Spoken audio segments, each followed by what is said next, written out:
Everybody better for the Bonehead podcast, and it's time for the Bonehead Championship. Next week, we kick off the next series of the Bonehead Championship, the first one for Blood Bowl Season 3. So what we're going to do today is we're going to talk about all 8 teams that are going to be featured. We're going to talk about the first round lineup, the first round matchups, and then most importantly of all, we're going to talk about the Viewer Championship.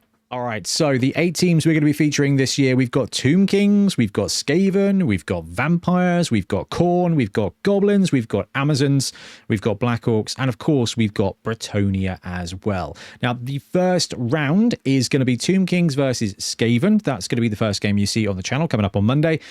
We are going to want you to guess the scores on this video here. Then it's going to be Khorne versus Vampire, then Goblins versus Amazons, and Black Orcs versus Bretonnians for the first round, and we should be having a Milton for one of those games, which is pretty cool.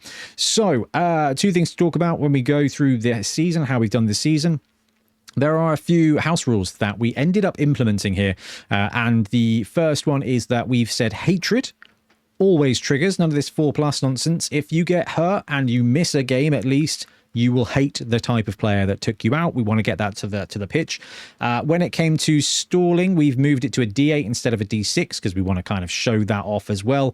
And we've also said that any shenanigans that would normally cause you to have a turnover, if you could have scored, your opponent still gets to roll for stalling. So we want to kind of stop that, mostly for the channel. And I think the only other thing we changed is when it comes to MVPs for this season, we want, there's only 3 games per team before the final, so we want our teams to get a little bit of accelerated growth. So we're doing each coach picks 6 players and rolls a d6, but we're also doing a full team roster roll as well. So you get 2 MVPs per round with a view of just trying to get those SPPs in the right place to show off the new mechanics and the new skills for this edition.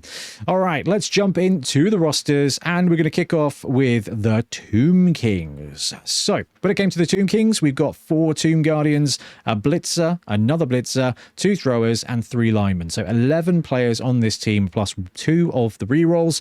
We did get some players named already by the supporters, but we're implementing the when players do stuff, we'll get the supporters to name them. So we're going to make the players earn their names in this edition. However, the first few players have been named. So Bones Jackson, OJ Simpleton, who is now Brian Ernlacker, Grave Lewis, Caron the Blitzer, Robert Coffin III, and Bones McCoy are in the starting roster for Tomb Kings. Then they are up against Skaven in the first round, and let's have a look at their roster. So we've gone with Blubbertubby Meat Mountain, the Skaven Rat Ogre, Patrick Norbones, Buzz Justice, the 2 Blitzers, 2 Gutter Runners, Jerry Rice, and Splinter Stick, John Smellway, the 1 Thrower, and 5 Line Rats bring the roster to 11 players. Now this these guys start with 3 rerolls versus the 2 rerolls for Tomb Kings, but actually it's a pretty standardized roster, I think, for Skaven in this edition. So those 2 are going to be playing in the first game, and we'll talk about the Viewer Championship at the end of the video.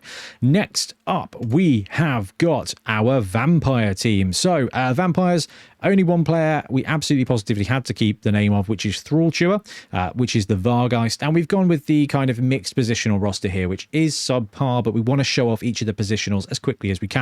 So we've got the Vargeist, we've got the Thrower, we've got the Blitzer, and we've got the Vampire Runner, backed up, I think, by 7 Thralls, 8 Thralls, and 4 rerolls. So we went hard in, it's basically the 4 Vampires, 4 reroll roster to kind of hopefully get the Vampires cooking and hopefully getting them doing some things that we want them to do. And we've also got Khorne in this edition. So we've gone with the Bloodspawn himself, only 3 Seekers, 2 Khorne Gores, and 5 linemen. So 11 players and 2 rerolls. Now, those of you that are a bit math savvy will understand that that roster comes in a smidge over 1 million. And that is because, do you know what? This is something we're all going to have to deal with in this edition, is Ben didn't have enough painted linemen for us to be able to start this roster that we wanted. He didn't actually have enough linemen. So we said, that's okay. We'll give Khorne 5 extra K so they can start with 3 Seekers, 2 Khorne Gores, and a Bloodspawn. It's a little bit more juiced up than normal. We didn't want to penalise them and give them 1 reroll, but we just kind of said, actually, that's the roster we're going to run with. And then we've got Amazons, and I think a very bog standard roster here for Amazons. 2 blitzers, 2 blockers, a thrower, 6 line women, and 3 rerolls. So that team is definitely up for picking up an apothecary after their first game, but it's a really solid roster. When it comes to Amazons, the blitzers are great. Hit and run and movement 7 is pretty good. Strength 4 is very, very nice on the Amazon blockers, and we wanted to get at least 1 thrower in there. You know, yeah, we'll consider picking up a second thrower as it comes along, but actually, as long as your 4 main positionals are kicking around, Amazons can cook pretty nicely. And another team that we are very excited to show off on the channel is Goblins. Now, we did mess up a little bit. We thought that we had a Doom Diver painted up. We were wrong. So the Doom Diver will not feature in the starting roster of Goblins, but we are going to get him sorted out so that we can run him a bit later on. We got 2 Trolls, a Pogo, an Hooligan, a Loony, a Fanatic, 5 Linemen, 3 rerolls. So 11 players with 2 secret weapons. What we're trying to do here is just show off all the different Goblin shenanigans. I think because the roster comes in quite low, they're pretty much guaranteed to be able to buy a bribe, which is going to keep one of the secret weapons around. And I think we've got enough cash to pick up the Fly Man, because we really want to show that off, and we were absolutely gutted when we kind of looked at the pieces and were like, oh no. Either we didn't paint him or we've lost him, so we had a bit of a swap change, and we're running the Hooligan instead. And we've got the last 2 teams. We've got the Bretonnians, and we've gone with, I think, the same roster we've run a bunch of times now. 2 Grail Knights, 2 Throwers, 2 Catchers, 5 Bretonnian Squires for 11 players with 3 rerolls and an apothecary coming in bang on 1 million gold. It's a really tough one. I think there's so if you go with the Apo and not the 12th player, you're going to wish you had the 12th player. If you go with the 12th player and not the Apo, you're going to wish you had the Apo. We want to show off the Knights as much as possible, so having the Apo is going to mean that we can get the Knights to the pitch a little bit longer, so we've gone with that roster. I don't think there's a huge amount in it, but this is the one we've been running, and actually it works out pretty nicely. They're going to be facing up against the Black Orc team. Black Mountain Bucks are back. We've got Gronk, the Troll. We've got all 6 Black Orc Brawlers. We've got 5 Black Orc Goblin Bruisers, including Grob Brady. And these guys with 2 rerolls come in bang on 1 million with 12 players. So it's potentially no, actually, do you know what? That's the right roster. That's absolutely the right roster. I was going to say, you could have dropped the Brawler and taken the extra reroll, which kind of mathematically is probably the better thing to do when you're running a league, because you only need to get to 90k to be able to pick up the last Black Orc instead of 120k for the rerolls. But we wanted to start with all the Black Orcs, and kind of the ethos for this championship is we want to get our players to the pitch so they can get those SPPs, so we can start showing off the skills, that, you know, the skills and development as soon as possible for this team. Plus, it's the Black Mountain Bucks, you know, we want the full roster on the pitch. Them having 12 players is wicked as well, because that means that they can lose a Goblin or 2 and still be very, very, very functional. Okay, so Viewer Championship is back. If you've been sticking around on the channel, you caught the podcast with Kaijin Chicken, you'll know that we are running them for both series, and the points are going to tally up in 2 different ways. Each series will have series winners. So the Gutter Bowl series and the championship will have those winners. But points win prizes, and at the end of the seasons we will do a big player raffle, and you get a ticket for every point you score from doing the Viewer Championship.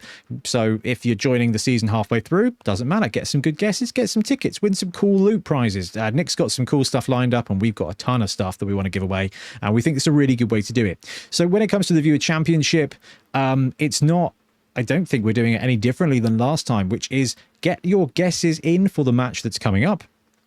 If you guess the outcome correctly, so our first game is going to be Tomb Kings versus Skaven. If you say Tomb Kings win and the Tomb Kings win, you get 3 points. And you'll get a bonus point regardless of the outcome for each team's score that you guess correctly. So if you say Tomb Kings are going to win 1-0, they do win, you get 3 points. The Skaven team score no touchdowns, so you got their score right, that's another bonus point. But the Tomb Kings win 2-0 instead of 1-0, you don't get a point for that, so you'd only get 4 points. So basically, if you nail it, if you say Tomb Kings are going to win 1-0 and Tomb Kings win 1-0, you will get full 5 points. If you say Tomb Kings are going to win 1-0 and they end up drawing 1-1, you'll get no points for guessing the outcome, but you will get 1 point because you guessed that Tomb Kings were going to score 1 touchdown. Hopefully that's not too complicated. Now, the way we're going to do the previews is obviously this is the preview for game 1, and at the end of every single game that goes out, so Bonehead Championship on a Monday and Gutter Bowl on a Thursday, the last part of those videos will be the preview for the next episode, and we want you to put the viewer votes in on those games. So game 1's coming up on Monday and Thursday next week. Those both will have the previews for games 2 for Gutter Bowl and Championship. So that's where we want you to put your votes. Hopefully that makes a lot of sense. Now, I love the championships. They are a ton of fun. How many games have we recorded? I think this, as of this weekend, we will have we'll be a full month ahead, which is a wicked place to be. I can promise you is shenanigans. I can promise you some players are going to pop up, and I can promise you we're going to be having to go to the supporters to get some players named up as well. But it's a lot of fun. We love doing it before, and hopefully you don't mind us doing our games this way. It's just such a good way to show off Blood Bowl, and hopefully you'll stick around and enjoy the show. But for now, I'm going to wrap up. Thank you very much for watching. We'll be back soon with more Blood Bowl content. Happy blocking.